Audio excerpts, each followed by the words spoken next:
Good day, I'm Christopher Lewis. A colleague of mine recently suggested that I share my perspectives on the national budget for 2023.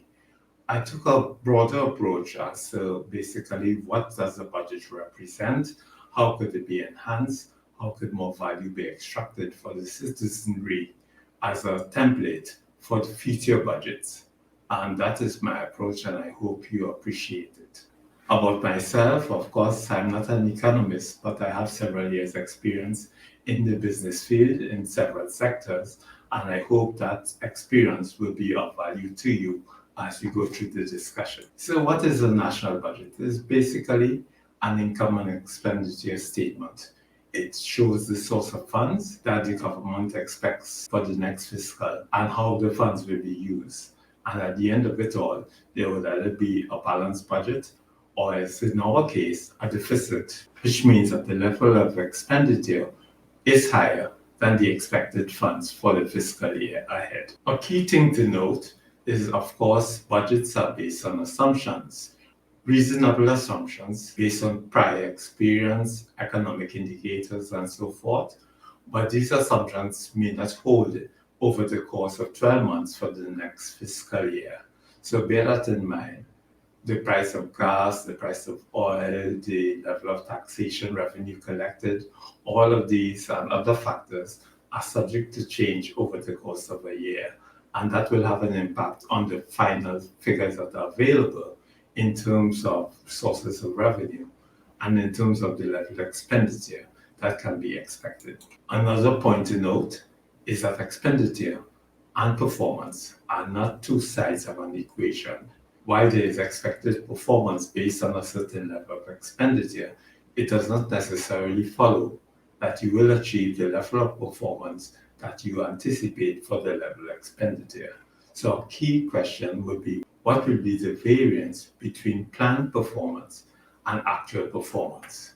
To help with that question, what I suggest is that we develop a series of national KPIs or key performance indicators with quarterly reporting to the citizenry, which would of course be done online, so the citizenry on their own can determine whether the actual performance is matching the planned performance based on the time period and the level of money that has been expended. A question I have perusing the budget for 2023 is, where is the use of technology to accomplish goals faster and cheaper?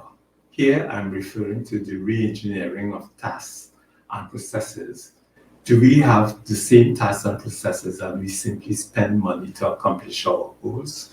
Or are we looking seriously at how we accomplish those tasks and processes across all ministries and government agencies to determine how we can do things better and perhaps with the use of technology, save money, save time, save resources? On the question of subsidies, in principle, I think subsidies may be necessary from time to time, but it is my view that is best when targeted to those who need it the most. When we use subsidies in a generalized sense, those who can afford to pay a little more or closer to the market price benefit equally in terms of a reduced pricing with those who can less afford to pay the market price. Perhaps additional financial resources that could be used in more productive ways are not available because of the level of subsidies, whether it be a gas subsidy or the airfare to Tobago or any other type of subsidy that we may have in our national economy. I would like to make the point that the government cannot and should not do everything for us as citizens. We have our own role to play together with our families, friends, and networks to lift ourselves up and to achieve our personal goals that we may set for ourselves. Of course, the government has a role to play as well to help in that process, but it is not 100%. The circumstances will dictate to what extent the government can help, but we must recognize that we have our own role to play to develop ourselves. Instead of talking about sacrifices, let's make sensible choices.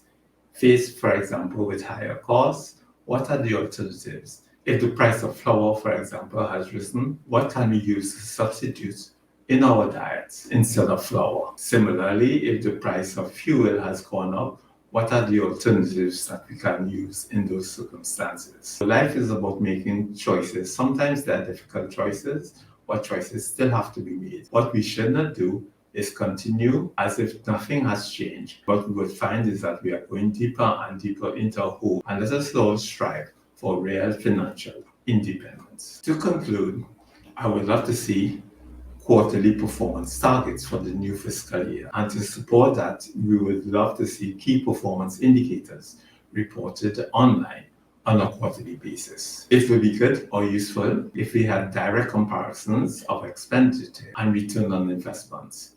If we could determine the value earned for the level of expenditure that has been made. We would love to get details of re-engineering, new processes, cost savings, new technology which is being implemented in order to achieve greater results at less cost. I would love to see more expenditure towards the empowerment and financial independence of our citizenry. In line with that idea, it may be useful to have online cost of living services, perhaps powered by artificial intelligence, to help citizens cope with the rising costs of living and help them to make sensible choices. And finally, I would love to see what-if scenarios for the budget, because assuming the budget is Plan A, based on the best judgment of the technocrats who have put the budget together, what is Plan B? What is Plan C? In case, for example, key variables are in a better position than we anticipated or in a worse position, it would be useful to see what those alternatives look like and what are the choices that would have to be made should those alternatives come to pass. And that's my contribution at this point. So I thank you for viewing, and I invite you to subscribe to my YouTube channel, Real Talk with Christopher Lewis.